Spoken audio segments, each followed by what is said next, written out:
Assalamualaikum ikhwan fillah yang dirahmati Allah. Alam semesta tidak mengada dengan sendirinya. Ia memiliki pencipta yang maha agung lagi maha bijaksana. Sang pencipta menciptakannya berdasarkan ilmu, kekuasaan, kehendak, dan hikmah. Dia tidak akan melakukan perbuatan yang batil dan sia-sia. Dan segala peristiwa yang terjadi sepanjang peradaban manusia, berikut kisah-kisah di dalamnya, itu tidak ada satupun yang luput dari pengawasannya. Dan selamat datang di kisah sepanjang zaman.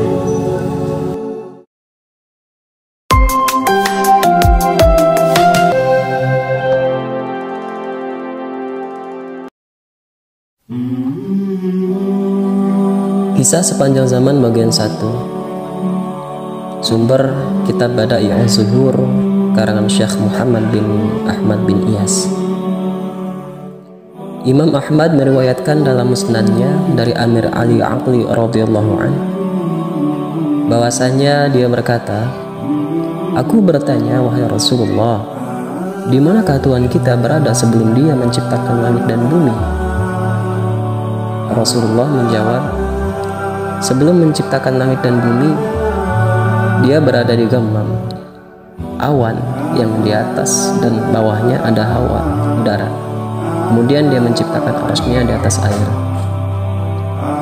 Para ulama berbeda pendapat tentang apa yang diciptakan Allah sebelum Dia menciptakan arasnya.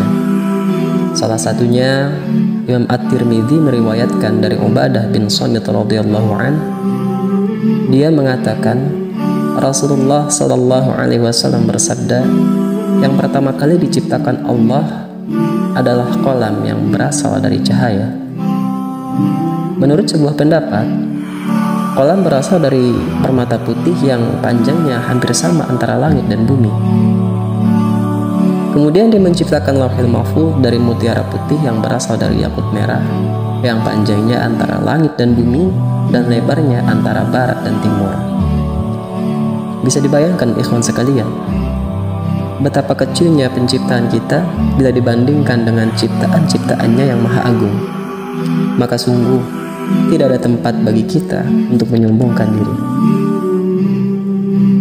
Anas bin Malik juga mengatakan, Rasulullah sallallahu alaihi wasallam bersabda, Allah memiliki lauh atau lembaran yang salah satu permukaannya terbuat dari yakut merah dan permukaan lainnya dari zamrud hijau, sedangkan kolamnya berasal dari cahaya. Ibnu Abbas mengatakan, sebelum Allah menciptakan makhluk, Dia telah menciptakan kolam. Dia berada di atas arsy. Kemudian Dia melihat kolam dan dengan penglihatan haibah atau penglihatan kekuasaan, kebesaran, sehingga kolam itu terbelah dan meneteskan tinta. Ibnu Abbas menambahkan bahwa kolam itu terbelah dan dari belahan itulah keluar tinta hingga hari kiamat. Sa'id bin Mansur mengabarkan bahwa yang pertama kali dituliskan oleh kolam adalah kalimat, "Aku adalah yang maha menerima taubat. Aku akan menerima taubat orang-orang yang bertaubat." Sementara itu Ibnu Hatim meriwayatkan bahwa yang pertama kali dituliskan oleh kolam adalah kalimat, "Inna rahmati sabaqat ghadabi." Sesungguhnya rahmatku melampaui kemarahanku. Dan masih banyak lagi pendapat-pendapat yang meriwayatkan tentang hal ini. Dan yang paling sahih adalah yang dikemukakan oleh Ibnu Abbas radhiyallahu anhu, yaitu pada saat itu kolam menuliskan apa yang akan terjadi hingga hari kiamat dan ketentuan baik, buruk, bahagia, dan celaka. Itulah firman Allah, wa kulla syai'in ahsaynahu fi imamin mubin. Dan segala sesuatu kami kumpulkan dalam kitab induk yang nyata. Quran Surah Yasin ayat 12, yakni di dalam kitab Lauhul Mahfuz. Amr bin As mengatakan, aku mendengar Rasulullah sallallahu alaihi wasallam bersabda, Allah telah mencatat takdir-takdir makhluk 50.000 tahun sebelum Dia menciptakan langit dan bumi.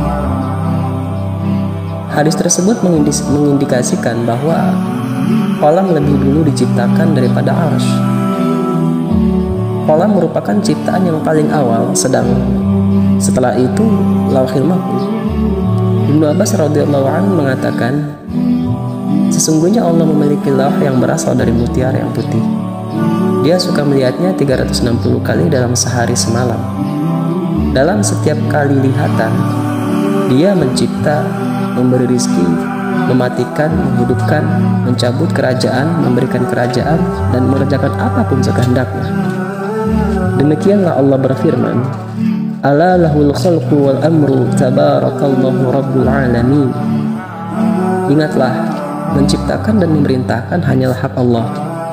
Maha suci Allah, Tuhan semesta alam. Quran surah Al-A'raf ayat 11. Tapi kebanyakan dari kita lupa diri dan berbangga diri. Ketika dianugerahkan sedikit kekayaan dan kekuasaan saja, sudah merasa dirinya di atas segalanya. Na'udzubillah. Dan firman Allah, wa ma tahmilu min unsa wa la tad'u illa bi'ilmi wa ma yu'ammaru min mu'ammarin wa la yunqasu min umrihi illa fi kitab inna dzalika 'ala Allah yasir. Dan tidak ada seorang perempuan pun mengandung dan tidak pula melahirkan melainkan dengan sepengetahuannya, dan sekali-kali tidak dipanjangkan umur seseorang yang berumur panjang, dan tidak pula dikurangi umurnya melainkan sudah ditetapkan dalam kitab Lauhil Mahfuz. Sesungguhnya yang demikian itu bagi Allah adalah mudah. Quran surah Fatir ayat 11. Dan begitulah ikhwan sekalian, ketika sudah ditetapkan umur seseorang, miliknya, rizkinya, jodohnya, bahagianya, cilakanya, maka tidak ada yang mampu merubahnya kecuali Allah yang berkehendak. Dan yang demikian itu sudah ditetapkan di Lauhil Mahfuznya Allah Subhanahu wa ta'ala. Wallahu a'lam bishawab.